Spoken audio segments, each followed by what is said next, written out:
નમસ્તે મિત્રો, દેશવાલીમાં તમારું સ્વાગત છે. હું સંજય શાહ. અનુપમ ખેરની ફિલ્મ કલાકાર તરીકે તો ખરી જ, દિગ્દર્શક તરીકે પણ, એ પણ 22-23 વર્ષ પછી એમના દિગ્દર્શનવાળી બીજી ફિલ્મ તન્વી ધ ગ્રેટ મોટા પડદા પર આવી ગઈ છે. ઓમ જય જગદીશ અનુપમ ખેરે વાસુ ભગનાની માટે ડિરેક્ટ કરેલી પહેલી ફિલ્મ હતી. એના પછી આટલા વર્ષે એવું શું થયું, એવો કયો વિષય અનુપમ ખેરને મળ્યો કે જેના પરથી એમને ડિરેક્ટર તરીકે ફિલ્મ બનાવવાની પ્રેરણા મળી. સાથે આ ફિલ્મના તેઓ નિર્માતા પણ છે. તો બહુ સહજ વાત છે કે એમને ખરેખર એવો કોઈ વિષય મળ્યો જે હૃદયસ્પર્શી હોય, એમની અંદરના દિગ્દર્શકને સ્પર્શી ગયો હોય. વાત કરીએ તન્વી ધ ગ્રેટની અને જાણીએ આ ફિલ્મ જોવાય કે નહીં જોવાય, અને જોવાય તો શું કામ. તન્વી ધ ગ્રેટ ઓટિઝમથી પીડિત એક સુંદર કન્યા તન્વી રૈના એની આસપાસ ફરે છે. તન્વીના પિતાનું એ જ્યારે બહુ નાની હતી ત્યારે અવસાન થઈ ગયું છે અને તન્વીને મોટી કરવાની જવાબદારી એની મા વિદ્યાએ ઉઠાવી છે.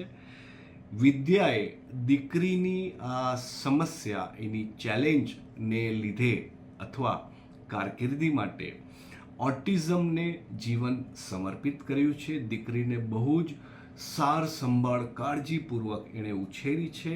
આજે દીકરી જુવાન થઈ ગઈ છે અને ત્યાંથી આપણી ફિલ્મ ફ્લાઇટ લે છે. થાય છે એવું કે ઓટિઝમ વિશે અમેરિકામાં એક મોટું સંમેલન છે અને ત્યાં વિદ્યાએ જવું પડે એમ છે, કારણ કે આંતરરાષ્ટ્રીય ધોરણે ઓટિઝમ ના પડકારો સામે કામ કરતી સમર્પિત સંસ્થાની એ મેમ્બર છે. અને એટલે વિદ્યા એની લાડકવાઈ તન્વીને એના દાદાને ત્યાં, એટલે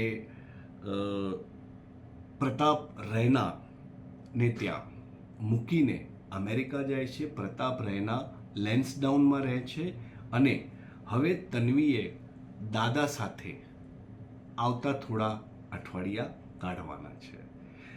સંગીતમાં ખૂબ રુચિ લેતી તન્વીને લેન્સડાઉનમાં રહી શકવાનું એક કારણ ત્યાં રઝા સાહેબ છે, જે સંગીતના ઉસ્તાદ છે અને જેની પાસેથી તન્વી સંગીત ગાયકી શીખી શકે એમ છે.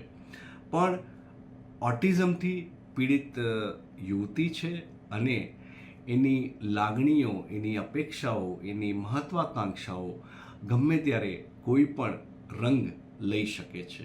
અને બિલકુલ એવું જ કંઈક લેન્સડાઉનમાં થાય છે. તન્વીને એકાએક મનેચ્છા થાય છે કે મારે મારા પિતા સમર રાયનાની જેમ આર્મીમાં જોડાઈને દેશની સેવા કરવી છે.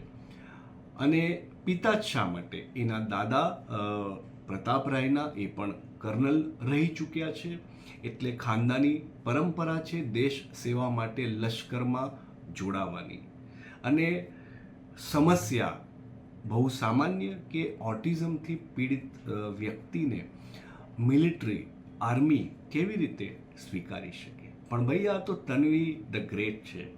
એકવાર જે મનમાં એણે નક્કી કરી લીધું એ કરતાં એને કોઈ રોકી શકે નહીં. અને આવી તન્વી ટ્રેનિંગ માટે મેજર શ્રીનિવાસની ઇન્સ્ટિટ્યૂટમાં જોડાઈ જાય છે. એ કેવી રીતે જોડાય છે? મેજર શ્રીનિવાસ એ યુવતીને એડમિશન કેવી રીતે આપે છે, એ પણ ફિલ્મનો એક રસપ્રદ ભાગ છે. એની સાથે ફિલ્મની પૃષ્ઠભૂમિ પણ સંકળાયેલી છે.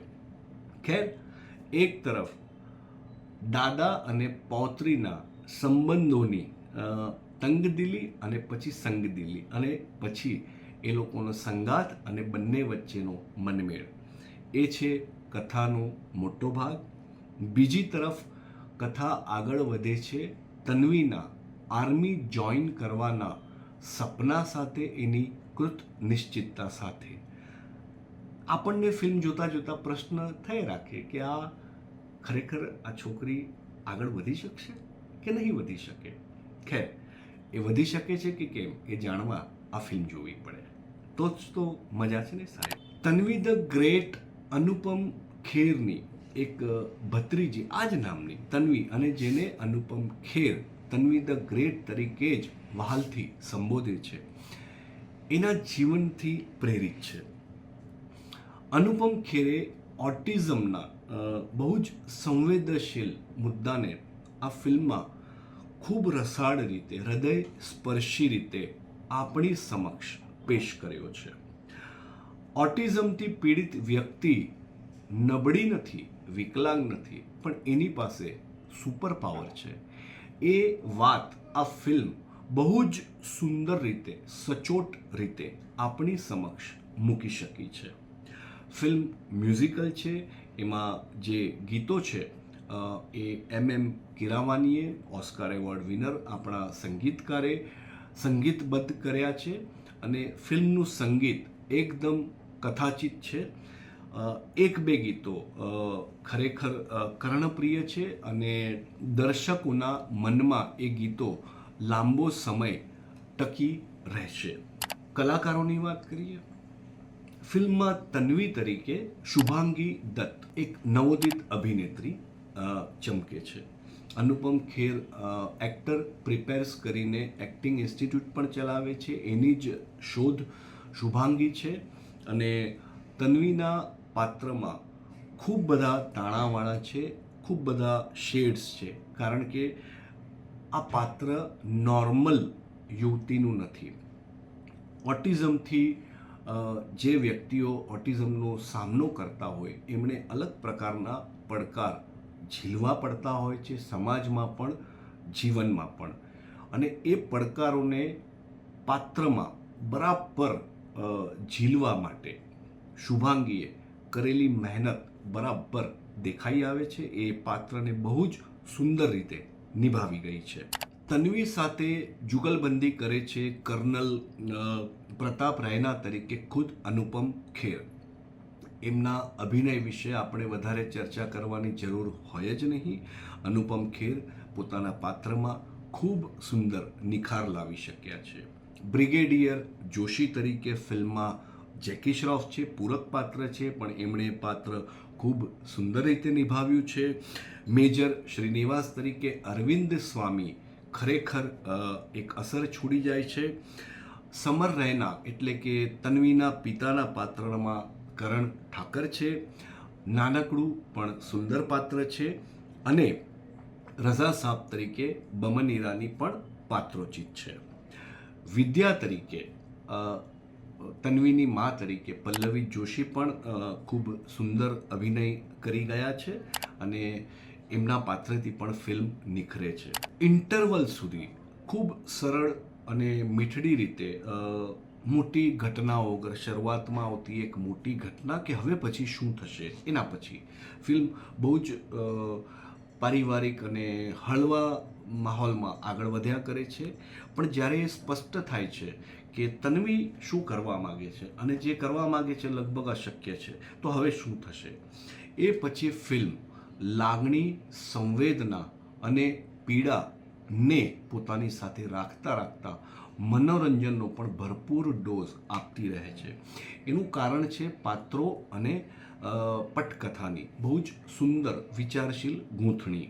ક્લાઇમેક્સ પહેલાં ફિલ્મ લગભગ છેલ્લો અડધો પોણો કલાક એ ઊંચાઈ સુધી પહોંચી જાય છે કે આપણા ગળામાં ઘડીક ડૂમો પણ હોય, આંખમાં ક્યારેક હર્ષના તો ક્યારેક પીડાના આંસુ પણ હોય.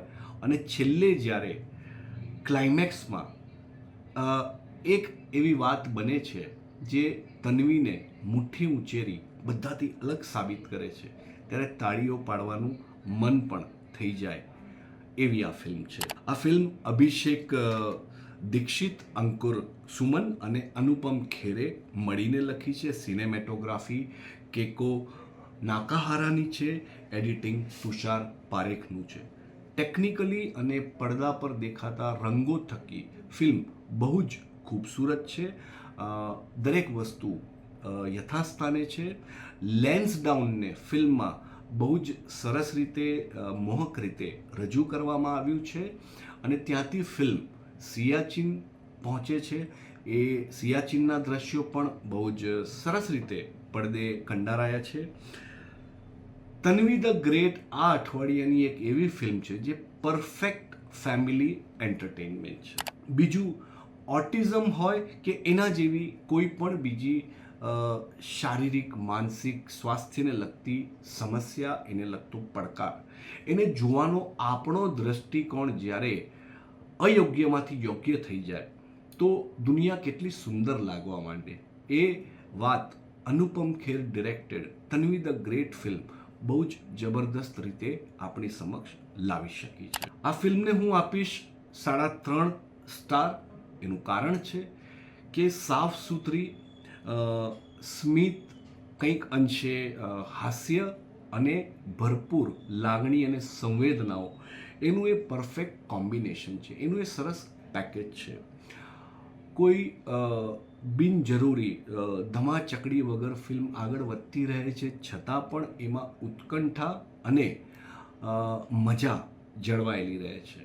મોટા પડદા પર જઈને આ ફિલ્મ પરિવાર સાથે જુઓ. બની શકે આ ફિલ્મ જોઈને તમારો ઓટિઝમ તરફ જોવાનો દ્રષ્ટિકોણ બદલાઈ જાય અને એટલું તો નક્કી છે કે તમે આનંદ માણીને બહાર આવશો અને એકમેકને કહેશો મજા આવી હો, આવી ફિલ્મ જોવાય.